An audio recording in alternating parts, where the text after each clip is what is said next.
Were you ever in a 1 in 1 million? If so, what's your story? Got my first kidney stone at age 11, had nearly 100 stones in each kidney at the time of discovery, passed a large stone in the tribe sample cup at the ER, later diagnosed with rare disease that causes chronic stones. Always trust your gut, and if a coach or teacher doesn't give a shit about your well-being, then always look after it yourself and tell them to fuck off. I was at volleyball camp the summer between elementary school and middle school. One day I started having sharp but moderate pains in my pelvic area. At first I thought it was period cramps because the pain came in waves, sort of like contractions, and I knew it wasn't a stomach ache. I mentioned this to my coach at the end of the day and he said it may just be muscle cramps from the brutal conditioning we had been doing. Seemed reasonable enough, so he gave me some tips and I did every single one. Went home that night and had no other real pain. 2 days later the pain comes back, except this time it was a bit sharper and the contractions were lasting longer. I told my coach and he was frustrated and wrote me off and basically thought I was being lazy and trying to get out of running and stuff. I literally paid to go to this camp with my own money that took a year to save. If I didn't want to be there, then I wouldn't be. I tried harder than I've ever tried in my life to push through the pain and just make it through the day. But the contractions got extremely sharp, unlike anything I had ever felt in my life. They were longer now too and closer together. With each contraction the time between them started to disappear while the pain keeps building and building. I remember thinking, there is no way this pain could get any worse. I truly thought I was dying. The other girls started to notice and were concerned, which pissed my coach off even more. He insisted this was cramps from the workout and that I was being a drama queen and distracting the other girls. At this point I can't even focus on what he is saying, but I knew he was screaming at me. I didn't even try and explain to him my pain because clearly he didn't care, and also because the pain was so bad I was not able to form sentences. I was seeing black spots and had tunnel vision. I was dizzy and had this strange sensation that my shorts were too tight and like my waistband was pulling tighter and tighter on top of the now excruciating pain. I interrupted the coach screaming at me and disregarded everything he said and asked him if I could call my mother. He said absolutely not, and that one way or another he would toughen me up. He's running a camp trying to make athletes, not a daycare. So I went back to running laps. I'm not crying because I felt like I was trapped in hell. I should also mention that we were in a hot and humid gym with no AC in the middle of July in North Carolina, commonly known as Hell Week. The heat index was at least 120 degrees in that gym. During a water break, an absolute angel who was a good 4 years older than me looked at me, held up her cell phone and put it in my lunchbox. She was a saint and I'll never forget that. Out of nowhere I had to puke. I didn't get nauseous. I had no warning. I had to puke now. So I yelled bathroom to him and ran for the locker room because I knew if I said anything more and had my mouth open any longer, he was gonna be really mad when I Ralph all over this court. This motherfucker yells at me, "If you leave this court for the bathroom right now, you will no longer be a member of this camp and will get no refund." So I do the fastest U-turn of all time, grab my lunchbox and run outside and make it 2 steps onto the sidewalk and projectile vomited all over the sidewalk. I knew something was very, very wrong. I had never puked like that before and was now in so much pain I couldn't breathe, while I'm pretty sure was having a panic attack. I take out the girl's phone and call my mom and tell her what's happening, but she's at work 25 minutes away. When you're in that kind of pain, 25 minutes might as well be 25 years, but thank the Lord my grandmother lived 5 miles away and came to pick me up. I don't remember waiting for her or getting in her car or the drive, but my grandma said I was laying on the pavement in the fetal position with my own puke all around me. She got me to the car and took the phone to my coach to give to the girl and to tell him I will not be returning and will be getting a refund. He began to argue with her, but she walked away mid-sentence. My grandma calls my mother and tells her she is taking me to the ER and that she needed to get off work. Something is wrong. I get there and my doctor thinks my appendix has burst but is concerned because even that shouldn't cause this much pain. So he orders an X-ray. After giving me 2 doses of morphine and somehow still in pain, but better enough to speak and explain, I tell the doctor about the vomiting and the sharpness of the pain, where it hurt specifically and most telling, the contractions. It was like something clicked in his head and he cancelled the X-ray and ordered a CT scan instead, and got a urine sample from me. My pee was bright pink. From blood, straight blood in my urine, just what my doctor expected after hearing the extra details. The scan comes back and I have between 75 to 100 kidney stones in each kidney, and had passed one already in the ER. There was literally a stone in the urine test cup. I got referred to many specialists at the best hospitals in the state, and at each one I was like the circus act, the incredible 11-year-old child with 100 stones in each kidney. I was used as a teaching tool for all the resident doctors. It turns out I have a rare kidney disease that affects the acid pH levels of the liquids in my body and causes chronic and reoccurring kidney stones. Fairly rare for adults, extremely rare for little girls. I have many stories over the years of shit I went through, but the day we found out was truly 1 in a million for everyone involved. Everyone was in awe and shock, especially my team of doctors. Oh, and what about that coach? My father went up to the school the next day with a copy of my diagnosis on it. I wasn't there, but knowing my father, he verbally assaulted him with extreme prejudice and called the superintendent.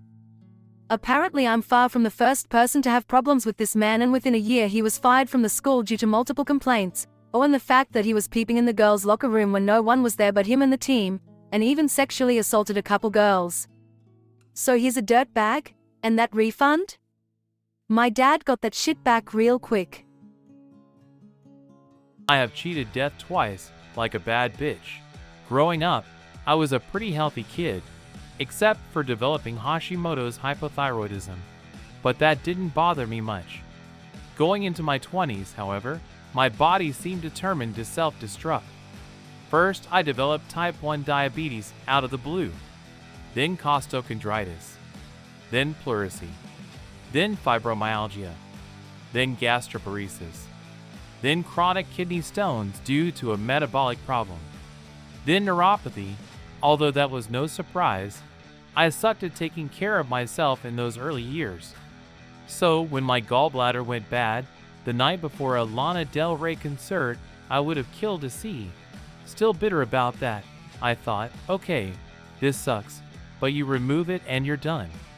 So I got my gallbladder removed laparoscopically and went home to recover. Only, I wasn't feeling better.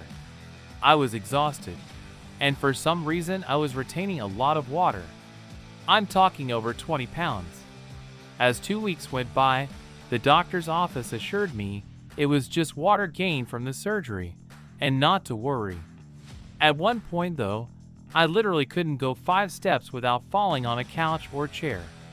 I went for my surgical follow-up, and my surgeon noted I looked pale. I started telling him about my weird symptoms, and he asked me some questions. His eyes grew wide, and he said he was sending me to the ER immediately. They admitted me to the tachycardia wing. I had no idea what was happening. First, they drained 2L of fluid from my lungs. Then they put me immediately on diuretics and other meds I don't remember. I was pretty out of it at the time. They were giving me Dilaudid on top of everything else.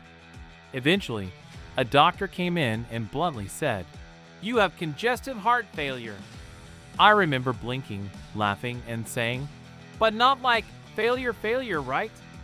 Amazing the mental gymnastics you can do when you're terrified. "No," he explained. "You have congestive heart failure." I cried, but they reassured me this could be managed with medication in time. The doctor held my hand.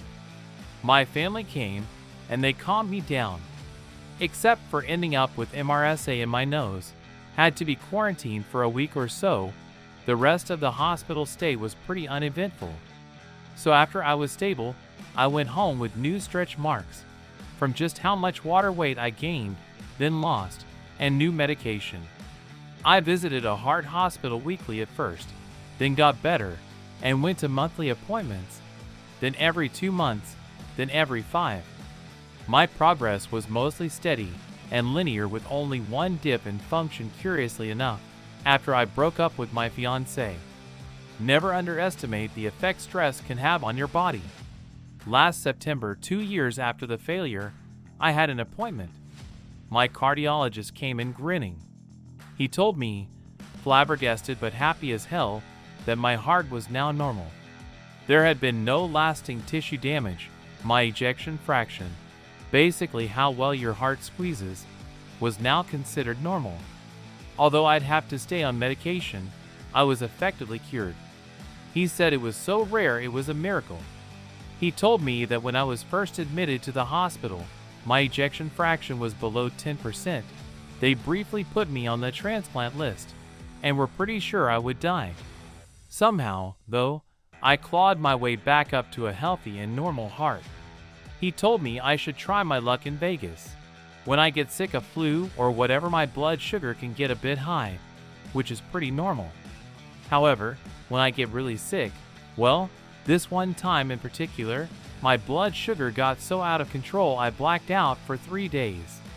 My mom found me on my floor, naked for some reason. My eyes were open and I was panting, but I wasn't really there. I couldn't speak or move.